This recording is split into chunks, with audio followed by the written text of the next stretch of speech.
Donald Trump की उम्मीदों को बार बार झटका लग रहा है। एक तरफ भारत EU डील, दूसरी तरफ ईरान ने अब ट्रंप को टेंशन दे डाली है।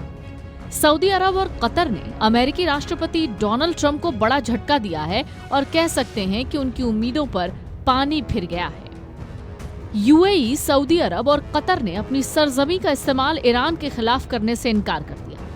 तीनों देशों ने प्राइवेट तौर पर कहा कि वो अमेरिका को ईरान पर हमला करने के लिए अपने बेस या एयर स्पेस का इस्तेमाल नहीं करने देंगे। अमेरिका के ईरान वाले सपने को बड़ा झटका लगा है। ईरान में अमेरिका रिजीम चेंज करना चाहता है। वो खमनेई की सत्ता को उखाड़ फेंकना चाहता है, लेकिन वो नहीं चाहता कि ईरान न्यूक्लियर पावर वाला देश भी बने। ऐसे में अमेरिका ईरान पर अटैक की कोशिश कर रहा था, लेकिन अब 3 मुस्लिम देशों ने डोनाल्ड ट्रंप की उम्मीदों पर पानी फेर दिया है। UAE, सऊदी अरब और कतर ने प्राइवेट तौर पर कहा कि वो अमेरिका को ईरान पर हमला करने के लिए अपने बेस या एयर स्पेस का इस्तेमाल नहीं करने देंगे। इस तरह देखा जाए तो ये 3 देश यानी 3 मुस्लिम देश ईरान के लिए ढाल बन गए हैं।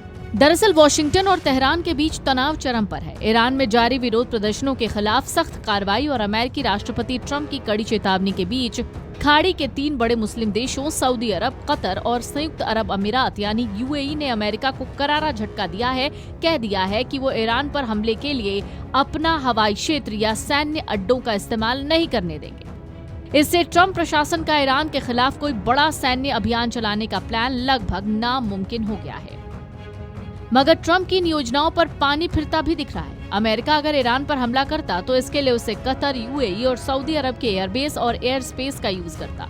मगर अब सऊदी अरब, कतर और UAE ने अमेरिका को साफ ठेंगा दिखा दिया है। ये तीनों देश अमेरिका के खाड़ी सहयोगी रहे हैं। UAE ने अपने विदेश मंत्रालय के आधिकारिक बयान में कहा वो अपनी हवाई क्षेत्र, जमीन या समुद्री इलाके को ईरान के खिलाफ किसी भी शत्रुतापूर्ण सैन्य कार्रवाई के लिए इस्तेमाल नहीं होने देगा, न ही कोई लॉजिस्टिकल मदद देगा।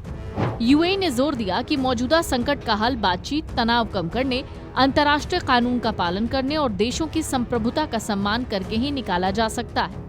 ये बयान ऐसे वक्त में जारी किया गया जब अमेरिकी सैन्य तैनाती बढ़ रही थी। सऊदी अरब ने भी निजी तौर पर अमेरिका को बता दिया कि वो अपने सैन्य अड्डों या हवाई क्षेत्र का इस्तेमाल ईरान पर हमले के लिए नहीं करने देगा। सऊदी अरब ने ईरान को भी ये संदेश भेजा कि उसकी जमीन या हवाई क्षेत्र से कोई हमला नहीं होगा। ये फैसला इसलिए अहम है क्योंकि खाड़ी से ईरान तक का सबसे छोटा और आसान रास्ता सऊदी हवाई क्षेत्र से होकर ही गुजरता है।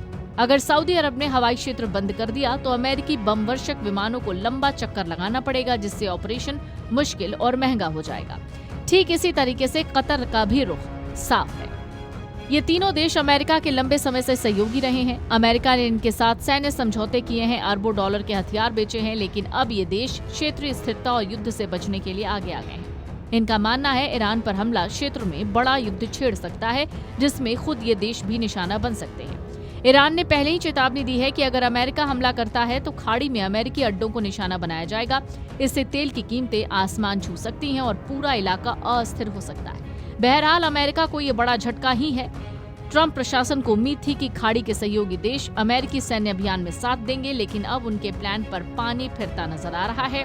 अब ईरान पर हमला करने का उनका सपना धराशायी हो गया है। ऐसे में जाने अनजाने ही सही ईरान के लिए ढाल बन गए हैं ये 3 देश। अब ऐसे में ये भी समझना होगा कि सऊदी अरब और कतर ने भी इसी तरीके का रुख अपनाया है, तो इन देशों का कहना है कि वो युद्ध या हिंसा नहीं चाहते। उनका मानना है किसी भी विवाद का समाधान बातचीत और कूटनीति के जरिए ही होना चाहिए। खाड़ी देशों ने ये साफ कर दिया है कि युद्ध से पूरे इलाके में अस्थिरता हो जाएगी। इसका असर आम लोगों पर पड़ेगा और ऐसा वो करने नहीं देंगे। ऐसे में तीनों देशों ने अमेरिका का साथ न देना ही सही समझा और उनके इस फैसले से ईरान को बड़ी राहत मिली है। Video desk amarujala.com। अगर आप ये वीडियो YouTube पर देख रहे हैं तो हमारे चैनल को सब्सक्राइब कर बेल आइकन दबाएं और Facebook पर देख रहे हैं तो हमारे पेज को लाइक करें।